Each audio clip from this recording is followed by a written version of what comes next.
One of the biggest fears and fixations of the mankind is death. It is also one of the greatest enigmas of our existence. What exactly happens when a being dies? A person who moves and talks suddenly becomes lifeless, as if the light goes out of the body. And essentially, what is destructible and perishable, the body, it perishes. But what about that indestructible element which holds the body together? Where does it go? What happens to it? We don't have much of a clue. No living being can have it anyway, and that has created the most enduring existential mystery. And this uncertainty, fear, and mystery has led to the eternal desire to conquer the death. Can we overcome the fear of death? If yes, then how is it even possible? Upanishads have, of course, touched this, and that takes place through the story of Yama and a boy named Nachiketas. The story begins with a sacrifice yajna. Nachiketas is the son of a person called Rajashrava. Rajashrava once arranged a sacrifice yajna, Vishwajit. In the yajna, he offered himself in entirety as offering, that is dakshina. When one offers oneself entirely, his son too is included in that. He had donated some cows too. Seeing that, Nachiketas, being very sensitive and honest, notices that the cows that have been given as donation have been already milked and they are of no use actually. Nachiketas, being honest, felt that if such cows were given in donation or dakshina, his father may not reap the expected virtuous benefit for fruit from the yajna.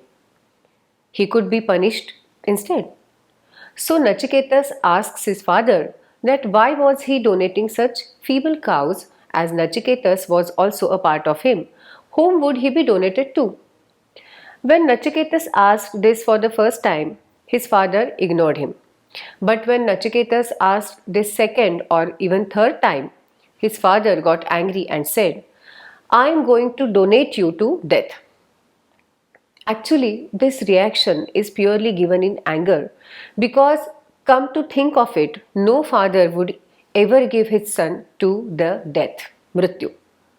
But the protagonist in the story, Nachiketas, who opens the door of this esoteric knowledge to use, is so honest and dutiful that when he hears that his father has given him to death, and when Nachiketas sees that the death or Mrityu hasn't come to fetch him, he himself goes to death, to Yama. Nachiketas thinks that he is not a sinner and so death won't snatch him. So Nachiketas thinks that he should offer himself to Yama right away. When Nachiketas reached the abode of death, that is Yamaloka, Yama was not present there at time. For 3 days, Nachiketas waits for Yama outside his house. When Yama sees that there is a guest at his doorstep when he returned, Yama was surprised. Yama says he is sorry that his guest had to wait for him for 3 days. If a guest starves at your doorstep, it is a sin. Yama said to Nachiketas, "You are worthy of respect from me, and since I kept you waiting for 3 days, so I grant you 3 boons as repentance."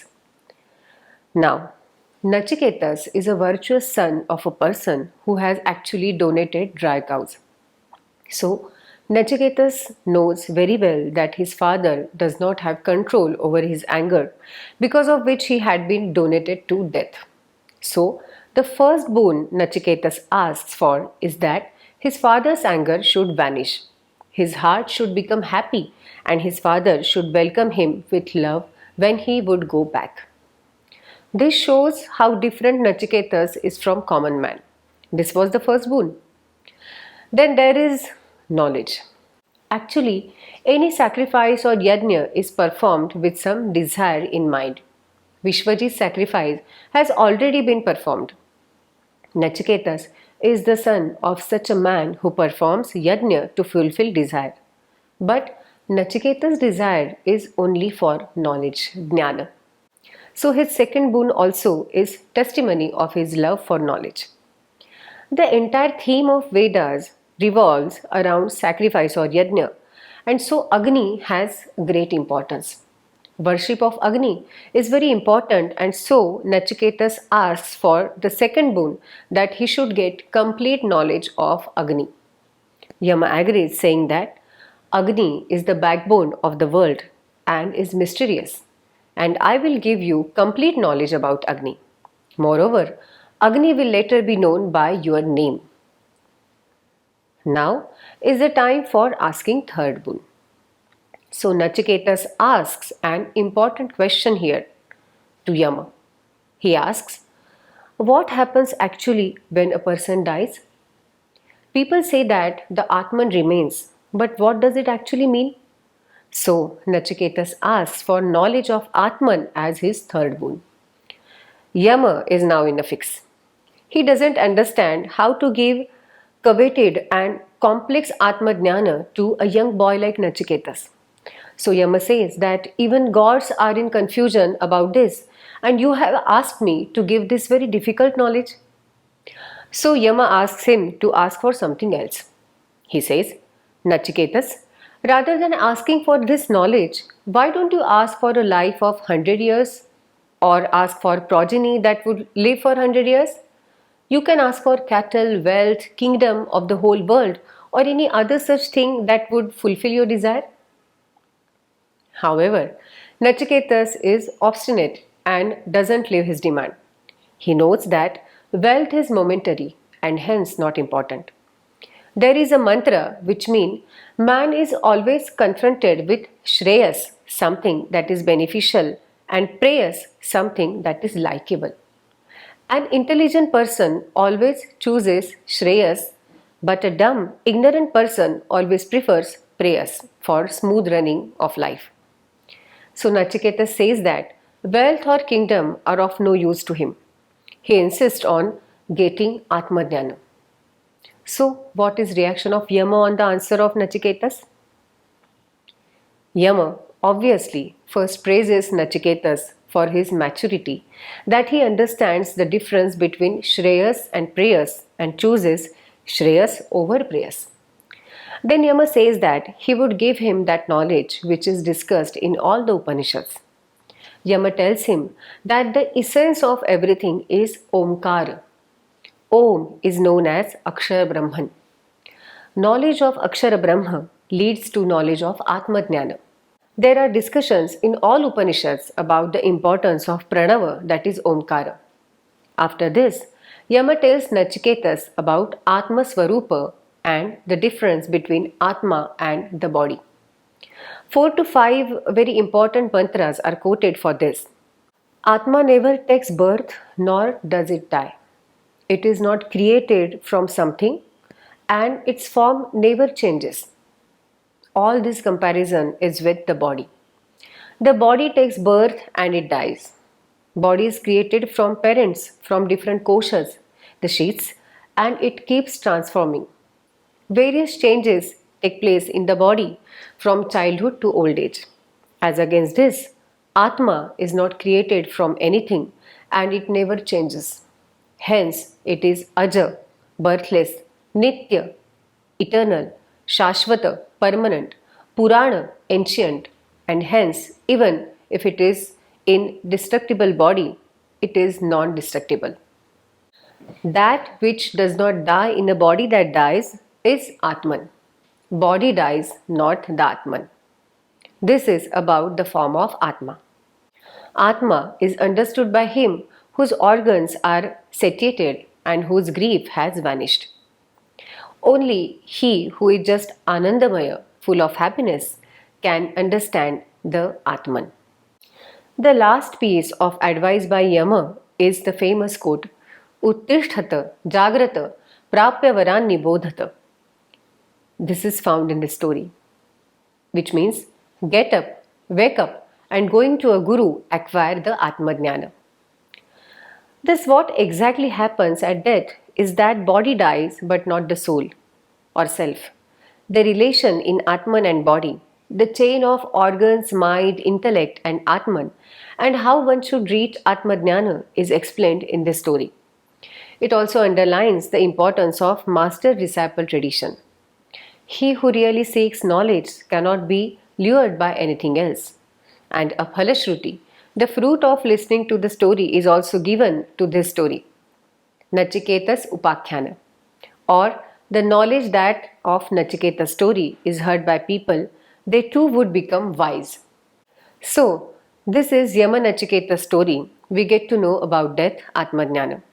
It is interesting to see how later literature handles a principle expressed in an Upanishadic story. Let us look at such parallel narratives now.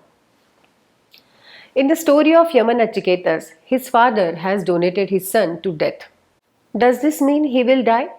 He offers himself to death, and even then, how did he manage to conquer death? How did he please Yama and secure three boons through which he got Atmajnana too?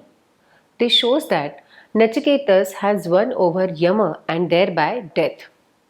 The only medium he has to do this was knowledge, jnana. So, knowledge can win over death. The important principle comes forward through this story. In later Sanskrit literature, we see some parallel narratives, of which an important and a famous one, due to which Vattasavitri is celebrated, is the story of Satyavan-Savitri. This occurs in the third Parvan, that is Aranyaka Parvan of the Mahabharata, by the name Savitri's Upakhyana.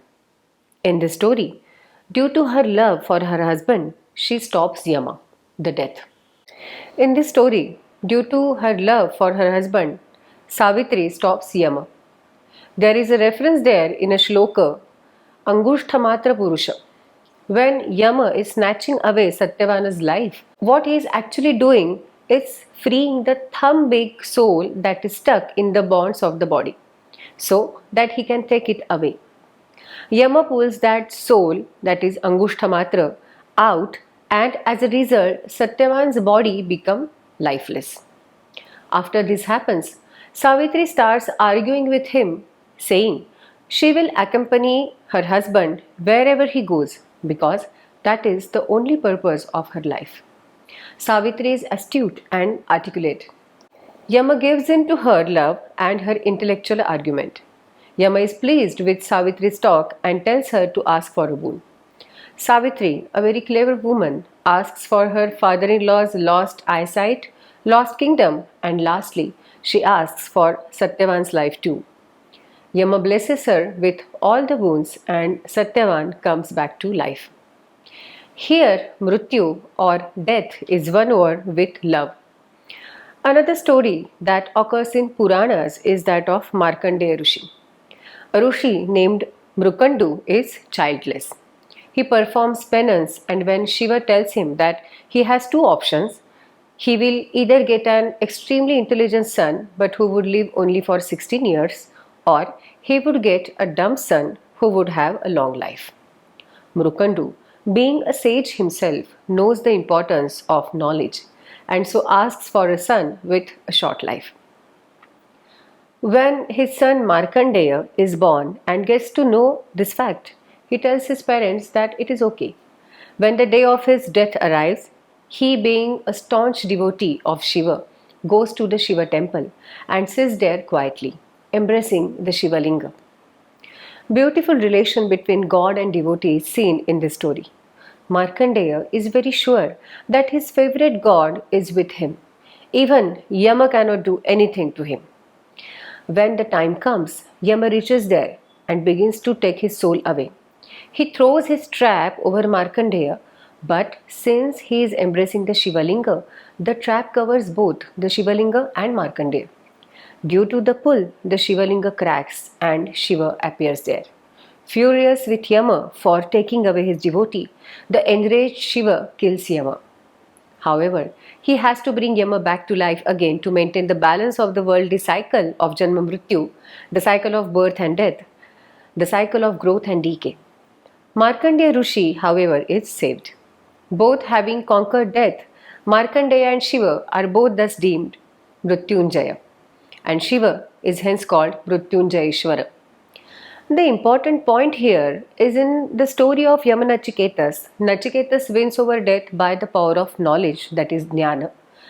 Savitri in the Mahabharata wins over death by the power of love, Preeti, and Markandeya Rishi has won over death by the power of devotion, Bhakti. Thus, death or Mrityu can be seen to have been won over by knowledge, love, and devotion. The first story appears in Upanishads, and parallel narratives are seen in later texts. The discussion on the principle of death is the common thread in all these three stories. These stories give an insight to common man and express the ways in which death or fear of death can be won over. These things are definitely worthy to be pondered over.